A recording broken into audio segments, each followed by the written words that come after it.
In a shocking turn of events, Sheikh Jassim bin Hamad Al Thani withdraws his $10 billion bid to buy Manchester United in 2025.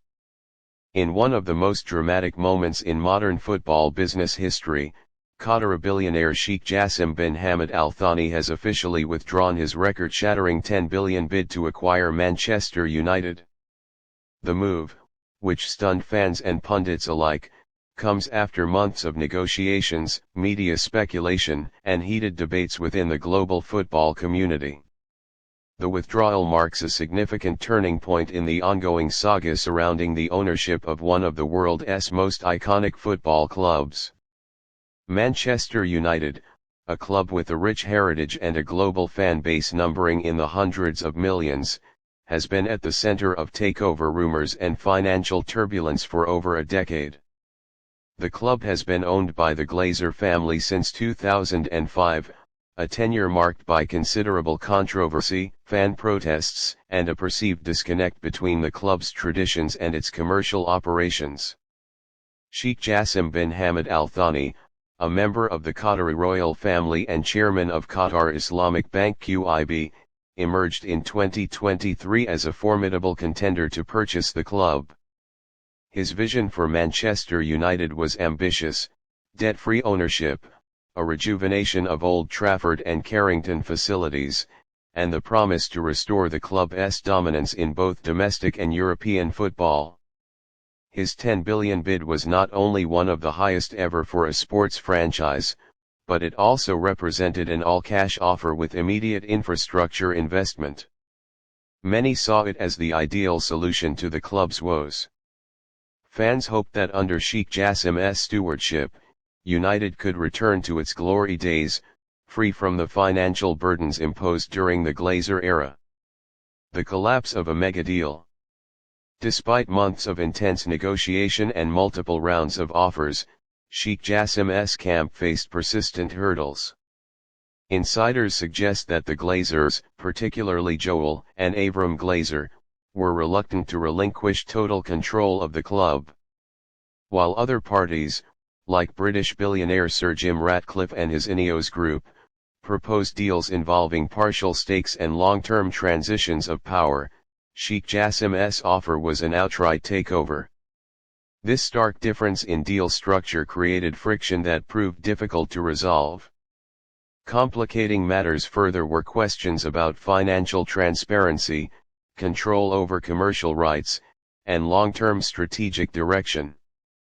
According to sources close to the deal, Sheikh Jassim's team grew increasingly frustrated with what they perceived as stalling tactics and lack of consensus among the Glazer siblings. On May 13, 2025, the official announcement came: Sheikh Jassim was walking away.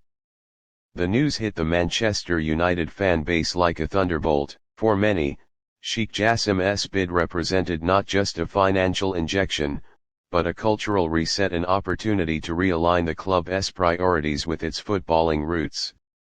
Social media erupted with emotional reactions, from heartbreak and anger to renewed protests calling for the Glazers to sell. Supporters groups, such as the 1958 and the Manchester United Supporters Trust Must, issued statements expressing their disappointment and demanding transparency from the club's current owners. This was the cleanest path toward rejuvenating Manchester United, said a Must spokesperson. To see this opportunity vanish, due to what appears to be internal boardroom disagreements, is both disheartening and infuriating. The withdrawal of Sheikh Jassim's bid leaves a gaping hole in the club's future planning.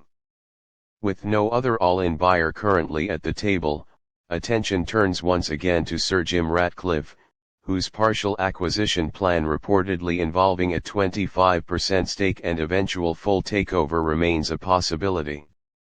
However, that plan is far more incremental and does not offer the immediate capital influx that Jassim promised.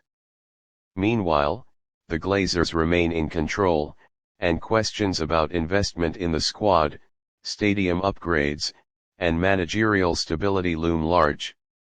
With the 2025-26 season on the horizon, fans are growing increasingly restless, fearful that United could fall further behind rivals like Manchester City, Liverpool, and Arsenal, who have made bold moves in the transfer and infrastructure markets.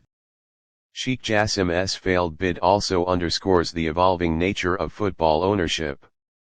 As sovereign wealth, billionaires, and private equity firms continue to circle the elite clubs of Europe, the battle for control of football's crown jewels has never been fiercer or more complex. This saga may serve as a cautionary tale. Even with unprecedented financial offers on the table, cultural, strategic, and emotional factors can derail negotiations. Football clubs, particularly those with the history and global pull of Manchester United, are not just business assets, they are institutions woven deeply into the identities of their fans. As of now, Sheikh Jassim bin Hamad Al Thani's vision for Manchester United will remain unfulfilled, a tantalizing what-if for a club in desperate need of rejuvenation. Whether the Glazers will eventually sell, whether Sir Jim Ratcliffe steps into the void, or whether a new contender emerges, one thing is clear: Manchester United's future remains as uncertain as ever. For now, the Red Devils must press on, bruised by boardroom battles, buoyed by their resilient fan base, and waiting, once more, for a savior to lead them back to the summit of world football.